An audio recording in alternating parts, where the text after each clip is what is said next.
మార్కాపురం జిల్లా రాచర్ల మండలం ఆకవీడు ప్రాథమిక వైద్యురాలు డాక్టర్ కరుణ వేసవి కాలంలో ప్రజలు ఆరోగ్యపరంగా జాగ్రత్తలు తీసుకోవాలని సూచించారు. ముఖ్యంగా వృద్ధులు, చిన్నపిల్లల ఎండలో ఎక్కువగా తిరగకుండా జాగ్రత్తగా ఉండాలని తెలిపారు. నమస్తే అండి అందరికీ. నా పేరు డాక్టర్ కరుణ. ఆకవీడు పిహెచ్లో మెడికల్ ఆఫీసర్గా వర్క్ చేస్తున్నాను.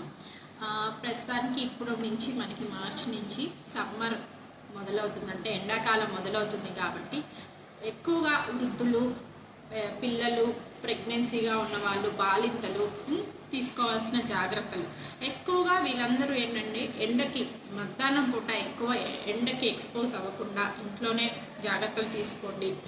ఒకవేళ వెళ్ళాల్సి వస్తే ఎక్కువ హైడ్రేషన్, అంటే వాటర్ కంటెంట్ అనేది ఎక్కువ తీసుకోవాలి. అది మీరు వాటర్ రూపంలో అయినా కానీ, మజ్జిగ రూపంలో కానీ, కొబ్బరి నీళ్ళు, అట్లా ఏమైనా నిమ్మకాయ రసం, చెరుకు రసం ఇట్లాంటివి ఎక్కువ తీసుకోండి, వాటర్ కంటెంట్ అనేది. అలాగే ఈ సీజన్లో మనకి పుచ్చకాయలు అనేవి బాగానే దొరుకుతాయి. సో దాంట్లో కూడా ఎక్కువ వాటర్ అనేది ఉంటుంది.